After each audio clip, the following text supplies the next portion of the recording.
What's going on, everybody? It's Wednesday night, Wednesday evening, late afternoon for some people, for those choppers on the West Coast. But it is time for Chopping It Up, episode 6 of season 2. This is the one that we've been saying you gotta be here. If there is one episode to be at this February, this Black History Month, it's definitely this one. Just want to say a huge shout out to my brother over here, Neil Conte, for proposing this idea, and much thanks to our guest host tonight, fantastic Black woman, Asha and Cheech. How are you doing, ladies? Doing good. Can't complain. Yeah. Thanks for having us. Yeah, I mean, you guys, if you're a fan of the show, you've definitely seen them before. They imparted their knowledge on us in season 1. It's fantastic to have them back, and it's a perspective that I personally think gets lost on the wayside a lot, unjustifiably so. So I've been really excited to hear what they have to say, and also to hear like how we as Black men kind of internalize it as well and really consider this thing, because we're raised by Black parents. We both have Black mothers, and we've seen that perspective as well. So we want to shed some light on that and how we've interpreted it, and also maybe as Black men try to understand our Black sisters just that much better after this episode. So tune in, like definitely have those headphones in if you're around people, or just share this conversation with everyone that's around you. Why not? The more ears, the better, honestly.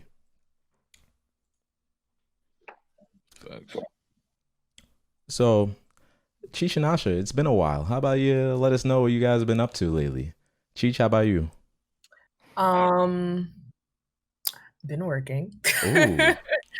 So I God bless. started a business last year called Wellness with Cheech, and it's a health coaching business. So I provide my clients with support and resources for weight loss and just living a healthier lifestyle. So I'm just like working on growing that. And then also working my day job as a health coach in the hospital in New York. So it's been a tough year, being at the forefront of all of this. But it's really given me a greater appreciation of life and like the things that I have. So that kind of motivates me to, give that to others. So that's what I've been doing. I feel that. I mean, I think I speak for a bunch of other choppers that love the Wellness with Cheech experience. I know as Fishy in the chat is a big vouch there. I mean, if you missed it, was it last month? Last month was the water challenge, or is it still going on? Or It seems like so long ago, but it was probably last month, or like last month was January. Yeah, it probably was last month. There we go. She just has so many things. She's just juggling everything. It's actually incredible. Definitely check out Wellness with Cheech for sure if you're looking for your weight loss, just healthy living. To be honest with you, I check out her posts, and I mean, she has some fire recipes on there. I know she came up with a little instant ramen recipe that yeah. I haven't tried it yet. One of these days, hopefully this month, I'll get to it. Hopefully. It's all experimental cooking because I'm not a chef. I feel like I'm a chef in training. Actually, speaking of Valentine's Day, just got a little apron, so just trying to get in there. But we'll see what happens with the instant round. But over to Asha now. I mean, when we talk about Asha, she's really been killing it. Like, follow her on Instagram. The campaigns that she's been a part of lately have been fantastic. I mean, we may be looking at a future model over here, to be honest with you, with some of those campaigns. So, Asha, how about you tell us about the campaigns that you've been working on lately? I know you've definitely been active recently. Yeah, so thanks for having me. I'm excited to be chatting with y'all today. But Yeah, I mean, same here. I'm just living. Glad to be here. I have my day job. I'm a communications consultant with a firm called Rally out here in LA, and we work with nonprofits and foundations and different corporations to advance their social and political campaigns. And most recently, we've been working with Black Lives Matter. So I've been doing a lot of the work with Patrice Cullors, the executive director and founder of Black Lives Oh, Matter, oh. to um, yeah, I just started working with them just at the start of the year. So it's been a busy 2021 already. Especially with Black History Month, they kind of launched this initiative or this kind of reframing of Black History Month as Black Futures Month. So they wanted to not just be associated with Black death, but with thriving Black life as an organization. And all that encompasses. So we launched a campaign, hashtag so much more. You can check it out on socials. And how it just kind of encompasses how the Black Lives Matter movement has and should be recognized for so much more than just 3 words. It's, Black creativity, Black futures, Black everything in every form of life. So that's really cool to be affiliated with. I've been learning a lot.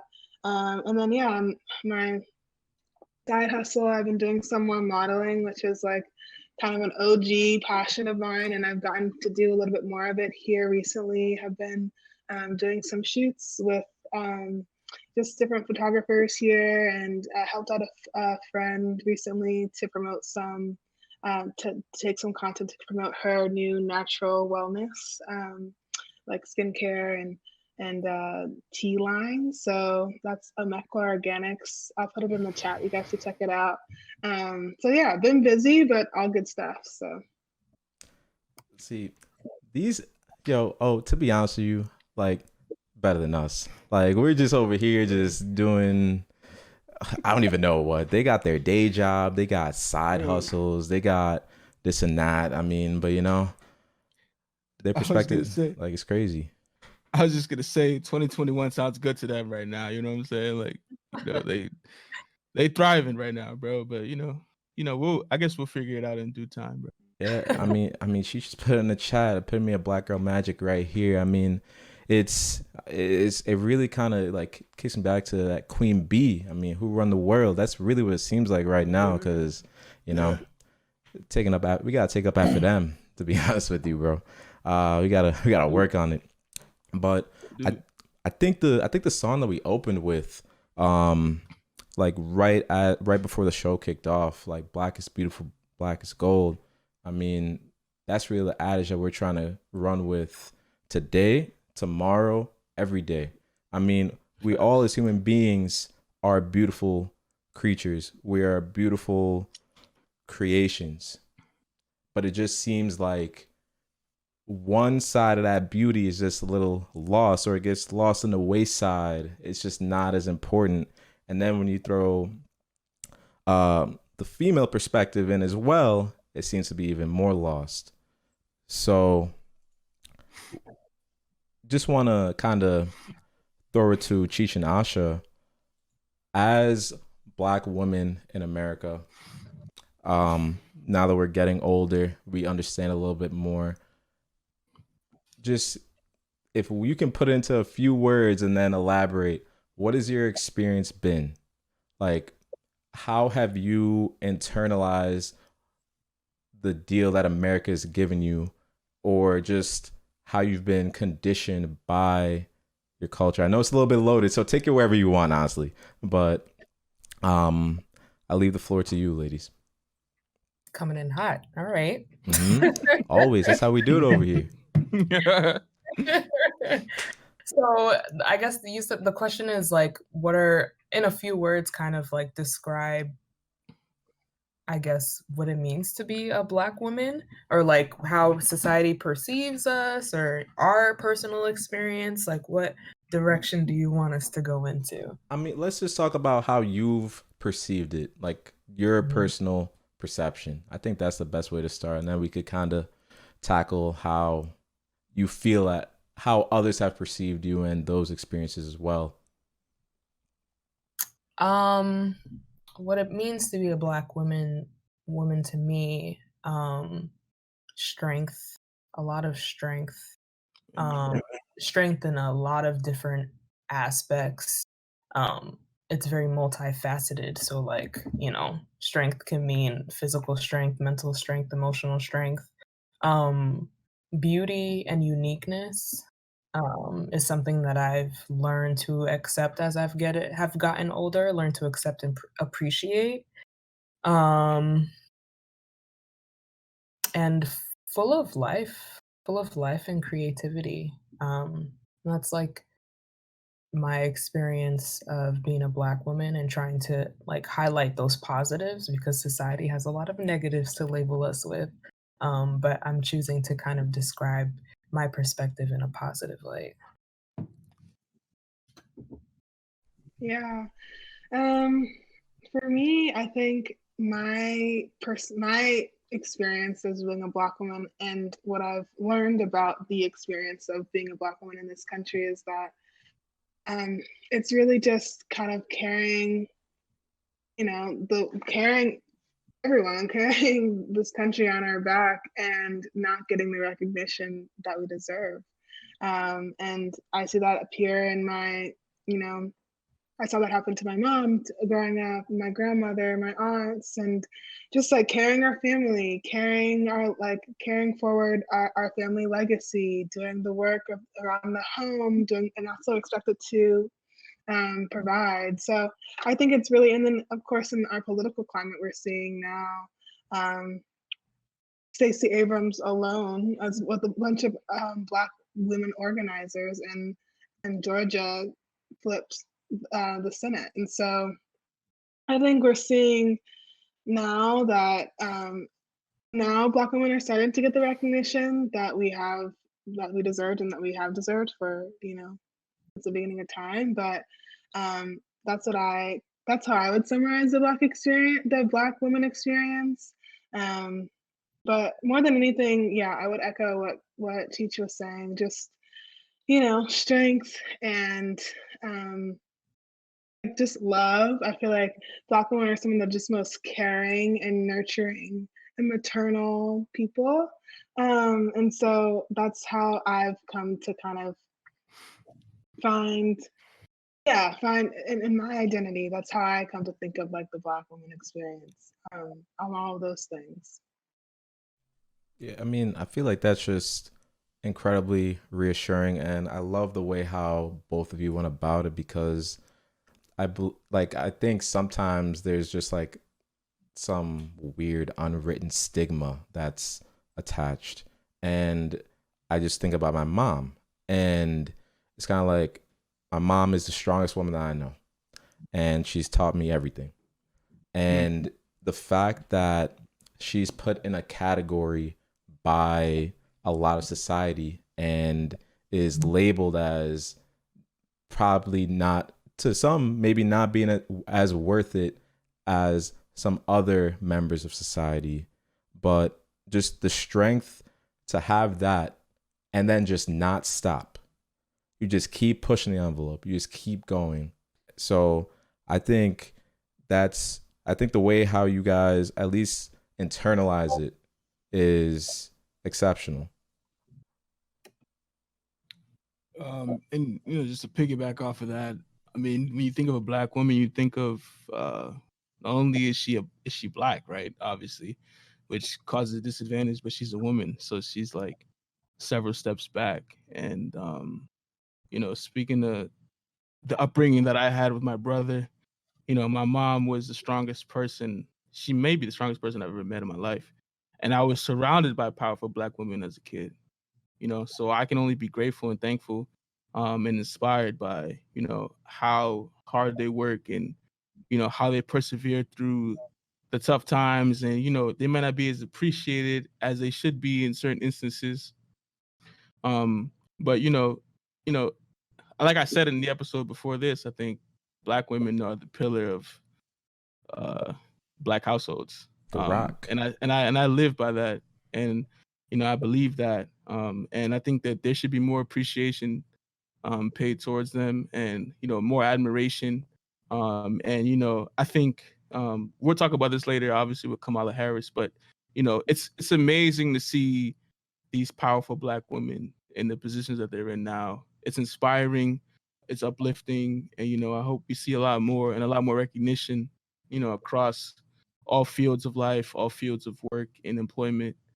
Because I'm proud, I'm happy to see, the women that have raised us and the women that have sacrificed, so much. Like when you really think about it, so much. They sacrificed a lot for their children, their husbands, to be in the positions that they're in life now. So I'm forever indebted to my mom and other Black women, that support me and that are around me. It's something that I can never look past or forget. Yeah, man. I mean, I'll always love my mama. I think I speak for the four of us on that one. I mean, they're really the pillar. They're really the foundation. They're just that rock that just, I'd say, set us straight, made sure that we stayed on the right path, made sure that we always strive for greatness and continue to try to make each of them proud for just taking so much time and investing so much of their time to like make sure that we are the wonderful human beings that we are today. I won't be modest. I think we're all wonderful. I think, chat, are we wonderful people? I would think so. One in the chat if we're all wonderful people. But yeah, am I part of chat? Yeah, you were part of chat, so you can put them ones in there. I'm putting some ones in there too, to be honest with you. But I'll initiate the train. You feel me? Yeah, there we go. Heckle wonderful. But so that's the bright side. But let's turn to the negative, I guess, the bad side of things.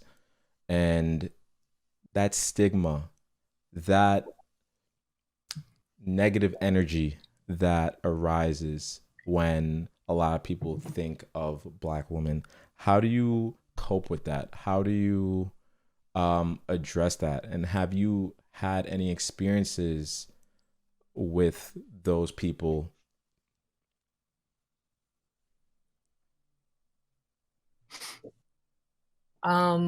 It's been like interesting to kind of grapple with those negatives like as I get older. So, I was like talking like something simple, like I was talking to my therapist, and like talking about how I'm unable to like allow myself to rest.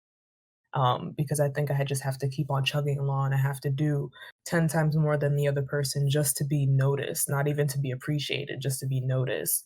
And like I think that I've internalized that like from like seeing my mom and how hard she worked and seeing all the women around me and how hard they worked. So like, you know, they worked that hard because they had to, and because they worked that hard, they've given me opportunities where I can rest and I can, not have to stay up all night every day, trying to achieve my goals. And I think I've kind of internalized that mentality growing up. So like I don't cut myself slack, I got to keep on working. Like if I'm resting, I'm not doing enough, like I'm going to be seen as less than if I don't do 10 times more. So, like that type of negative stereotype or representation I've kind of internalized and trying to work through that. Like we are deserving of the things that other women get, the deserving of what other men get as well.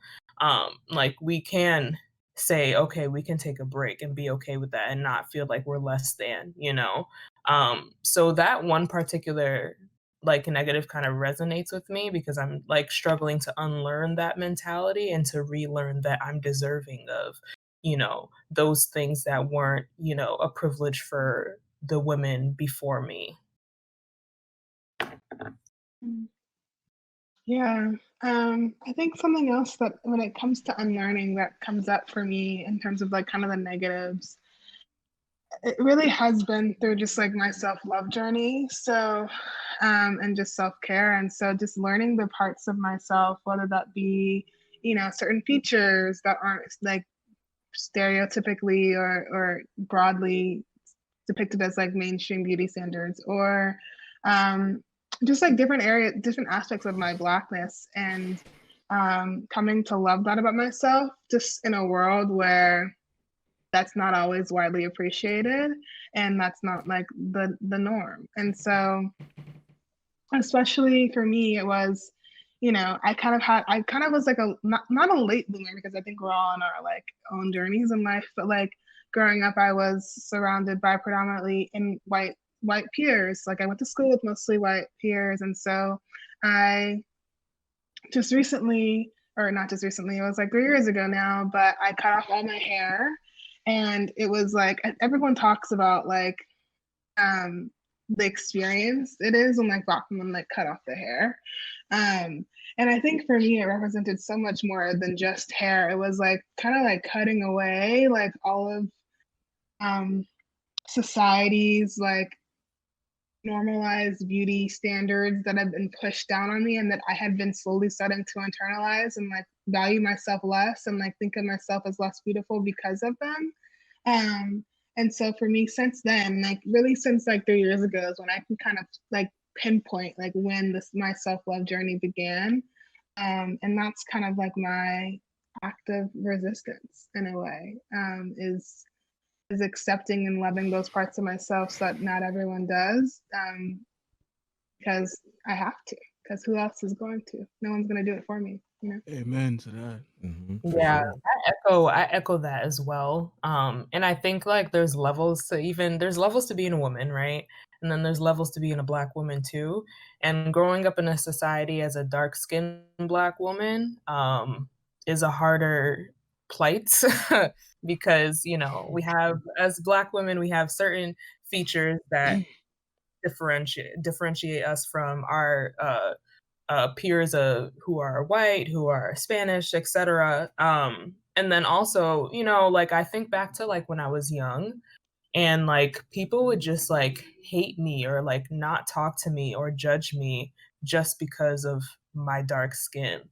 And like that hurt, right? Because you grow up and you're like, damn, like what did I do? Like I'm just me. And then you start to like put yourself in a shell. And I was a tall kid, so like I was taller than everybody in class because girls, get the spurt faster than guys. And like it's hard being tall and like dark skin and like trying to hide myself, right? So like I've done that for like the majority of my life. And like now I'm just trying to come into myself and like appreciate who I am and like see the beauty of my skin glistening in the summer and like wearing bright colors and like wearing my natural hair out and not wearing makeup and just really appreciating those things that people have taught me to hate for like literally like 23 years of my life. Yeah. And then I mean even outside of beauty, like there's the same parallels, like or physical features. Like I think I had a huge issue. I played college sport. I played collegiate sports. I used to play volleyball. And I always had an issue with my coaches who would accuse me of like talking back or being defiant. And I was just being me. Like I didn't think of myself as being particularly defiant or having like an authority issue. But I ended up being in the situation with one of my coaches where we had several points of like tension, and it really damaged the relationship. It ultimately damaged how I felt about the sport, my love and passion for the sport. I mean, it's just it's kind of crazy. And then in the classroom when I was younger, my teacher would write home like, Asha was a loudmouth, like chatting through the class all day. Like Asha and her friends were like playing with their hair instead of focusing on the lesson. It's like it's almost as if at every point you can't just be yourself. It's always as if people are expecting you to be a certain way, and if you're not measuring up to that, then good luck. Yeah, basically. See, like that's so sad in my opinion, and it's kind of like I saw Fish kind of echoed it. I know both Cheech and Asha talked about it, but like just that idea of just having to prove yourself all the time. Mhm. As a person of color, as a Black male or female, you just always kind of have that extra. So I was like, oh, okay, like, oh, like there, it's kind of like that idea of like the exceptional Black that we talked about a few weeks ago. It's like, okay, wow, like that, like, oh, that Black guy, that Black girl, he or she isn't like the others, but when are they gonna slip up? When are they gonna do this and that? When are they gonna get loud? Am I gonna be able to push their buttons and make them act the way how they really act and all that? And like, oh yeah, they're all like this, right? Just you wait on it and whatnot. So it's just so disheartening to hear stories like that, and especially like when is it the same narrative for other members of the team, other students, other classmates that do, if not the same, but worse? Is it the same outrage? Is it the same conduct grade? The same analysis? Nope. Or is there just that inherent bias that you just can't get over for some odd reason? Like, what really makes these two women different from two other female students? What you got? I'm, you know, all right. So I don't want to be controversial. I don't want to take, too many steps forward with this, but, I feel like the characterization of Black people in general, Black women especially, is rooted by fear, right? People see the strength and the ability that Black women have, no matter what circumstances they're in, no matter what situation they're placed in, they're able to thrive, they're able to persevere, they're able to get the job done. Whether it's raising your kids, whether it's securing your job, whether it's paying the bills, whatever it is, right? And I feel like people are so easy to turn that strength and that ability into this kind of label where it's like, oh, Black people can't do this, they're problematic, they have attitude, blah blah blah blah blah blah blah.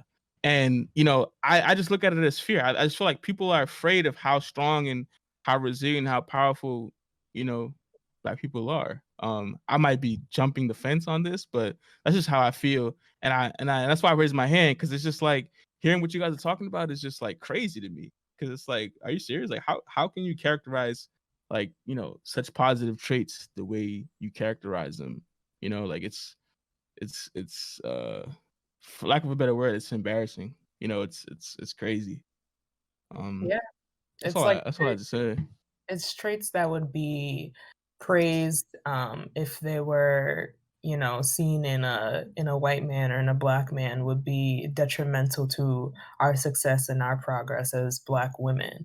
Like if I said something in a meeting that like, for example, I'll talk about like my specific team. Like, a white male is the leader of the team that I'm on at my hospital, and like it's a professional meeting, but he's like cursing up a storm and dropping F-bombs and stuff like that during the meeting to, like, I don't know, like, you know, make himself seem big or whatever. But if I were to do the same thing, Oh then I'd be God. like, oh, like, She's girl gotta crazy. go. Crazy. Oh, she's ghetto. She doesn't know how to act. That's a good one. She doesn't know. She doesn't know her place. Like, Yeah, yeah. she Oh is. my, I hate that. I hate that term. Like, who sets the?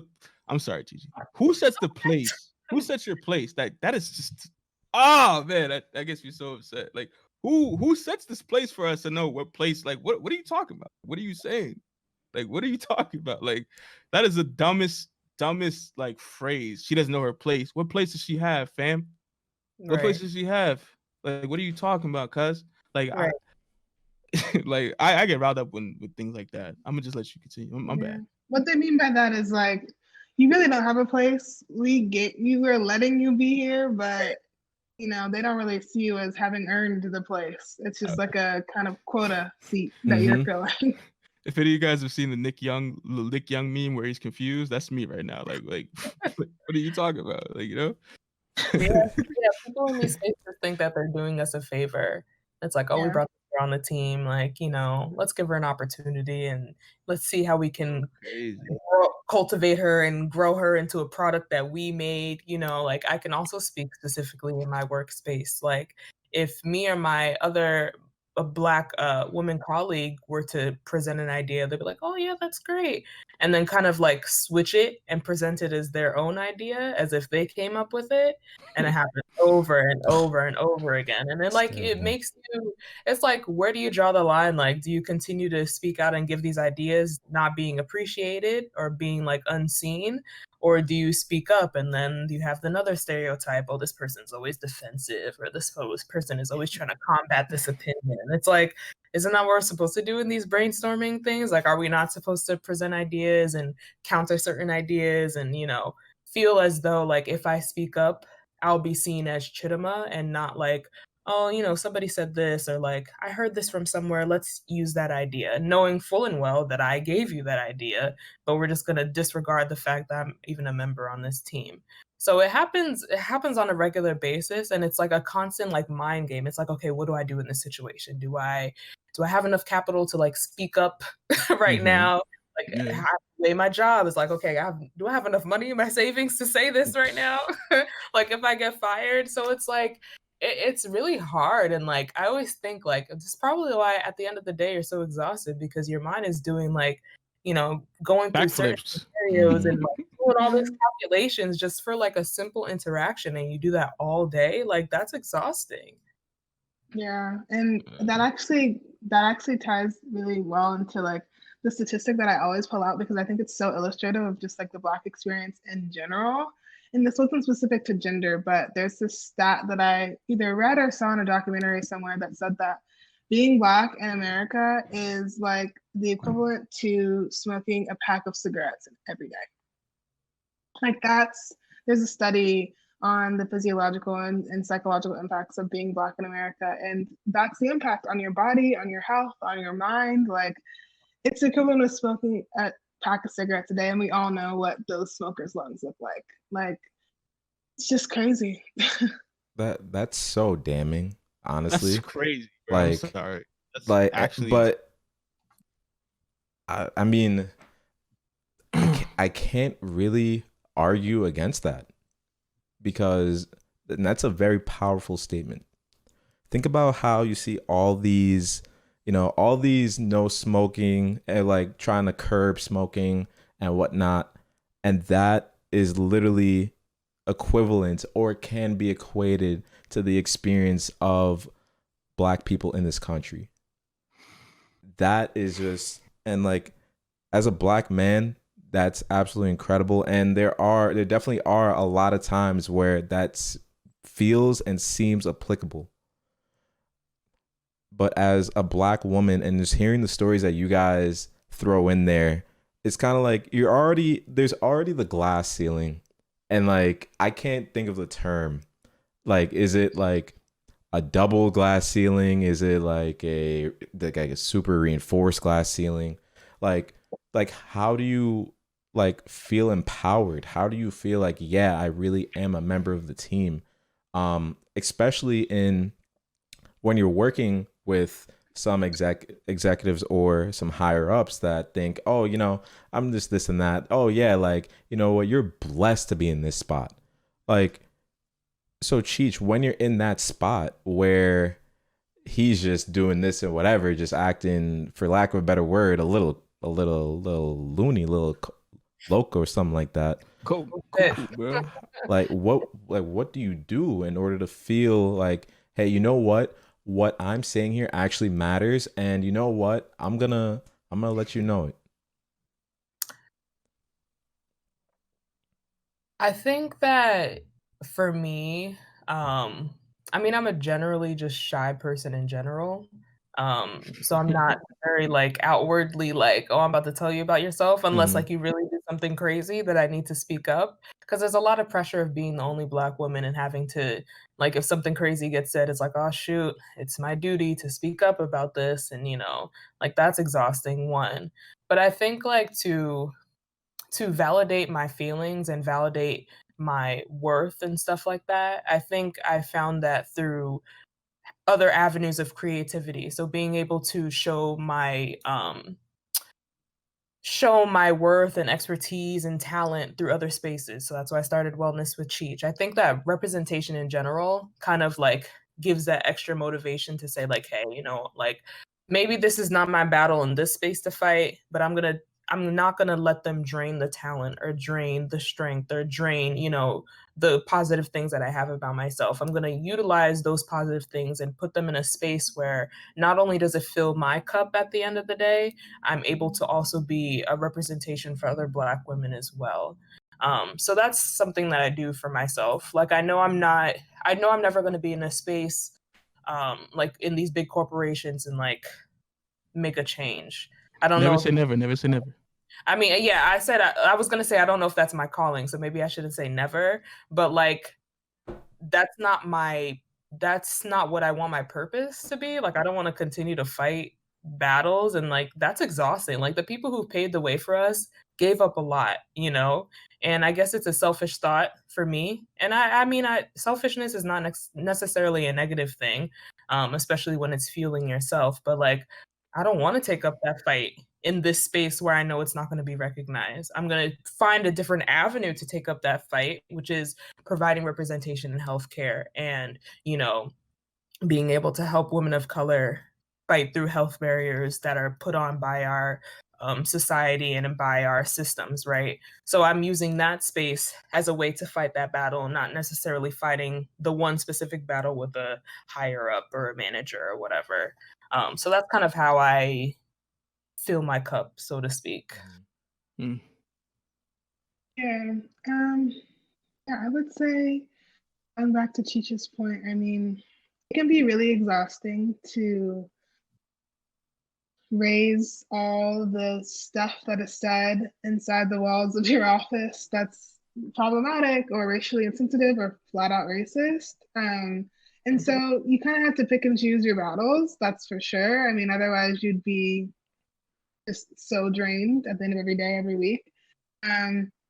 For me, something that you said, Cheech, that like really resonated with me is that like as someone who is also more introverted by nature, it's just been really interesting to me to see as I'm coming up against, a promotion timeline soon, and we've been entering discussions around what I need to do to demonstrate that I'm ready for that next position. Is that, in my last review, folks were saying, your work is great, but like we just want to like we want you to have more of like a profile here. Like we want you to like be a bigger presence. And I was just like, so everyone else gets promoted because they're doing their job well, but I have to do my job well and also be loud about it. Like I just was like, I feel like there's something going on here, but a little head scratching. Yeah, I mean, it's real though, and like that was like my first, and that feeling when like something's happening to you and you're like, is this a race thing? Like, yeah, because it feels like a race thing. And so I've definitely had those moments, and I'm still, figuring out how to navigate them. I definitely rely on mentors and colleagues of color. Specifically, I seek out relationships with other women of color and other Black women, either that I work with at my company or friends of mine, or just folks who I know have been there before and can advise me on how to move forward. I think that's like kind of my holy grail. I would be nowhere without those people in my life who I go to. Yeah, it can be a lot. The professional world can be a lot to navigate. And I feel like it's going to be a kind of eternal struggle for sure. Yeah. Yeah, it's definitely going to last a while, unfortunately. I mean, it's just all thing comes with time. I know Feek usually says that, one of our other hosts, but I really do believe in that. And it really is not just it's not a one woman army type of thing. To the collection of bright and forward thinking Black women will champion the day. I mean, we've already seen it. I mean, 2021 has gotten off to a great start, I would say. Late 2020 into 2021, that fire is burning. It's burning even stronger, I would say, day in and day out. There was one thing, Asha, that you had just mentioned and kind of just like relying on other colleagues that happen to be Black women and really going to them and leaning on them as like your pillars when times get tough. And that kind of just brings me back to the whole idea of like, say, a sisterhood in a sense. Is that sisterhood really like everything to you, to both of you? Asha, how about you? Is it really just that overwhelming, like just ability to cope and kind of just have someone else that's experiencing the struggle? Does that just really make it that much easier day in, day out? Absolutely. Yeah, 100%. And I've been really fortunate to, since I joined the professional world, like after I graduated a couple years ago, to have always worked with Black colleagues and like Black women. But I definitely have friends and know people who didn't always have that. And I know what the converse of that can look like, or the adverse of that can look like. So I count my blessings that I have those people in my life, because I really like, who do you turn to when stuff happens, or where you just need to go to someone where you don't need to do all the explaining and then just immediately get it. And so that's what I really rely on those people for. And yeah, it's everything. Yeah, I echo that. It's like just even having a direct like Black woman colleague, like I feel just a little bit of weight taken off of my shoulders. Like I can go to her and vent and not have to explain like this is how I feel and this is why I feel this, and like explain the history of Black America before I even get to say like what I'm actually feeling.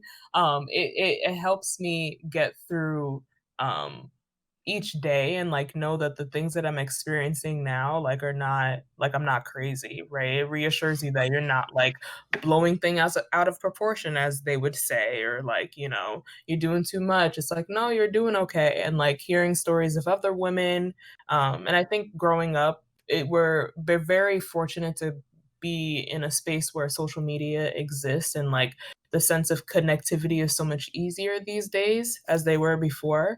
Like I would love to hear like the perspective of, you know, my mom or somebody in that generation, and how like a sisterhood benefited them or lack thereof, and how that like was a struggle for them.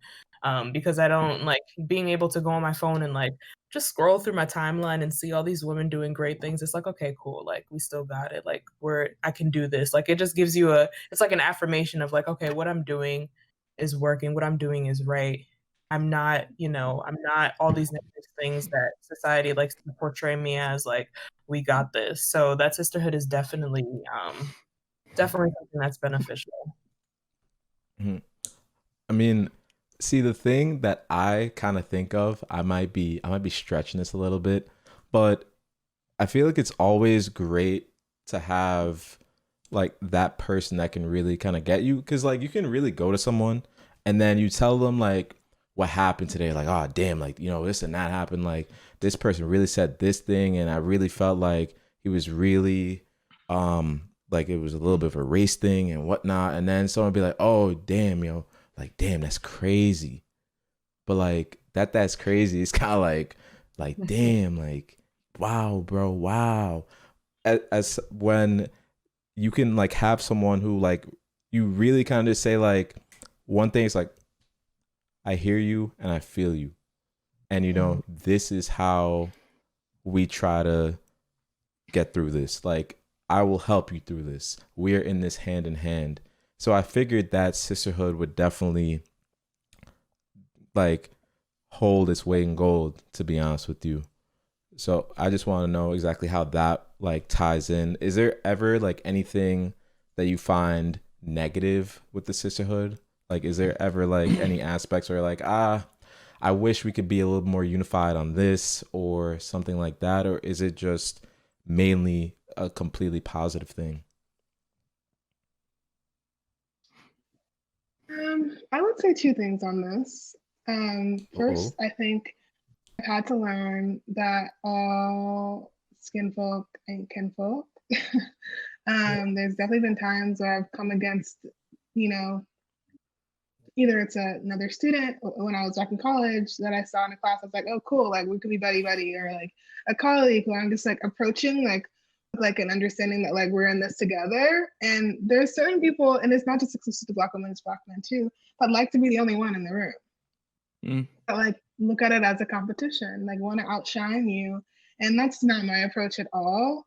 And I just think that we're stronger together than we are by ourselves. And so whenever I come against people like that, I'm just like, now I know, like know what it is and can recognize it. But at first it definitely like stung. I was like, oh dang, like man, I thought we could, lean on each other, support each other, share resources, share knowledge, whatever. So that's a bummer when that happens, but I pray for them. Let them know real quick. No shame. But then I also feel like there also is, unfortunately, and my experience as a queer Black woman is that in the Black community, there's a lot of homophobia, and that's even true among Black women. And so the word sisterhood is funny because that's just a perfect example. Like whenever I talk about like my girlfriend, people are like, Black women use girlfriend as like your friend, which is totally fair. My mom does it all the time. My friends do it, like, my girlfriend. And so I think for me, like we just don't all have the same experience, and that's true for all people. But coming against some homophobia from people that I've thought of as, sisters, has been disappointing at times, but it's like not unique to just Black women and the sisterhood that we have. We're not all unified on every front, and that's another thing to keep in mind is that like Black people aren't a monolith, and we have so many different experiences and backgrounds, and are all going through socioeconomic status, educational attainment. Like there's just so many factors, and so there's going to be strifes here and there, but for the most part, it's overwhelmingly positive and it's overwhelmingly supportive. So, amen to that. Yeah, I echo those sentiments. Like there's I think there's negatives in like every situation. Like nothing is ever 100% positive. I'm trying to think of like the negatives. I think it's like when society already puts us down, but then when in certain spaces when we put ourselves down too, it's like, okay, like, well, damn, like where am I gonna go to be validated? Like everybody wants to be validated. Like constructive criticism and stuff like that is definitely like open and accepted. Like, that's how you grow. That's what growth is, being able to be in uncomfortable situations and learn from it. But I think like putting each other down just out of malice or feeling like you're better than the other person based on like, I don't know, like your hair type, or like, okay, I'm lighter than this person, so I'm more accepted in society. So like, forget you, and like I'll up myself. So I think like in certain aspects, when those type of situations happen, it's not the greatest, and it probably feels like more hurtful coming from somebody who looks like you and who have shared similar experiences. Is like, damn, well, I guess I'm really alone in this. And those things happen sometimes, but like Asha was saying, overall, having that representation in different spaces. Like, for example, I started using Peloton like late last year. And the reason I continue to use Peloton is because there's this Black instructor on there. And she's Nigerian too, and she's dark skinned. So I'm like, yep, I'm going to continue to go ahead and use Peloton. So I love that. Yeah, Peloton costs a couple of dollars if I'm not mistaken. That's a couple Not the dollars. bike, Right not the there, bike. you know what I'm There's saying? hacks to this. Like you just got the app and get your little separate bike. Oh, you put me on game right now. Okay, you put me on game. Okay. But like little things like that, it's like, oh, okay, like like, I don't know, it's just like I see her in me and like I feel welcome in this space. So I'm gonna continue to patronize this business because they see value in her too. So yeah, it's more positive than negative, but yeah. I mean, the gist of like this conversation that we've had is just relatability is such a key thing in like just in terms of like any kind of issue or experience that we have, right? Like if you have someone that looks like you, maybe thinks like you, came from the same background as you, that it makes it just a little bit easier, to go through whatever it is that you're experiencing, or, to go through whatever it is that you're subject to. And like you guys have said, like it makes it just a little bit easier. Mhm. And like obviously I can't share, like, we have two wonderful Black women on co-hosts on today, and I obviously can't share the same perspectives as you guys, but I wish that Black men could make it a little bit easier for y'all to thrive, and to do the things you need to do, or get the points across that you guys need to get across. Because I'll be the first to admit it, like, with my age, and like, as the years have passed, I've become more mature, and I've seen, like, the things that I've needed to be aware of, and the things that I need to know of, and the things that are important to me. But like, when I was a young kid, like, I super ignorant, had no idea, like, just a straight shithead, you know what I'm saying? Like, for lack of a better term. So like, like, I hearing you guys talk about, just this whole concept of relation, and, being able to confide in someone that you feel, shares the same opinions and the same viewpoints as you, like, that's moving to me, because, like, I'm in school right now. Blouse is in school. We're both in law school, and like, chances are we're maybe one of 2 or 3 people in the class, and we would wish that maybe our professor was Black, or someone else in the class was Black, and they could relate to maybe some of the interactions or some of the things that we experience in class. So like, me just thinking about that makes me think about, like, how it's so hard for you guys. You know, you can't really confide in people because some people just don't have the right mindset. Like, and I'm not speaking for all Black guys, but like, maybe we should do a better job. That's all I'm saying. Maybe we should do just a little better of a job, at relating and sharing, kind of the same kind of wavelength. Because I feel like our wavelength is like fucking 7 miles over there, where yours is like, kind of linear and straight, Yeah, But yeah, I just wanted definitely, to say that, because that sounds like that's the common theme of this topic of the conversation. definitely, definitely, like major room for improvement. Like definitely a major area for improvement as well. I mean, I think you hit the nail on the head. And um, Asha, Cheech, do you have any suggestions on how us Black men can improve, and how we can really be a little bit more there for our sisters? I think listening is a big one. Whew. I feel like a lot of men just like I think Black men in particular a lot of times are on the defensive just because of the things that they have to go through just as living as a Black man. You're always on the defensive. So then they also project that type of mentality on their sisters, and it come like me taking it in, it's like, oh damn, this guy hates me, like like we're living a similar life, we're going through the similar struggles, like why are you treating me like this, right? So I think it's just being able to just listen, like you don't have to say anything, but like it's all about validation, like everybody wants to be validated in whatever they do.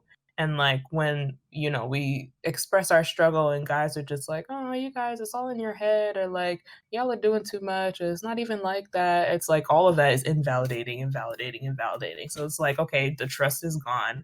I don't trust you. If I was struggling outside, I wouldn't expect you to come and save me because you've shown me how you really feel, or. So I think like the biggest thing is just listening. Like you don't have to say anything, just like be an open space, a safe space for us to like vent and talk about what we go through. And you just say like, okay, I feel you, I validate you. Yeah, I think it really comes down to listening to Black women, respecting Black women, and protecting Black women. Mhm. I think if more Black men stuck to doing those three things instead of trying to, I don't know, like convince Black women that like they have it worse, or just, you know, consistently invalidate, like Cheech was saying, the experience of Black women, we would all have it a lot easier. And I feel like it goes back to just like none of us are free until we all are. And right now, Black women, the experience that Black women have in this country is, in my opinion, and then trans Black women even more so, one of the worst experiences in this country. And so until the most marginalized can be uplifted and protected and have equal access and opportunity, then all of us will still be in the struggle. So I wish more people viewed it that way. And I wish there was less divisiveness, but hopefully we can just, I mean, like conversations like this, like what we're having right now, is like where that change and approach and mindset starts to occur. And so I'm just grateful for this space, and hopefully to create more spaces like these to just have more eye-opening conversations. Right. Wow. Men, we learned today. We definitely learned today. Sir. Listen, respect, protect. Take those and, you know, just try to start putting them into practice, or at least try to kind of understand what was said today. Because there was a lot in this episode. There's a lot in this talk. We've seen how wonderful these two are. And they are incredible. They're exceptional. I'm absolutely blessed to call them friends and to be able to have these conversations with them, because it really goes a long way. I felt like I learned a ton today. And I mean, I'm a Black man. Like, I have some ideas of what may happen with Black women, but kind of just getting that firsthand experience, that firsthand perspective, and just kind of opening myself up to that, I feel that I've definitely gained a lot. And I hope that each and every one of you that joined us today, thank you for doing so. I hope that you learned a lot from this conversation as well, and can walk away from it saying, you know what?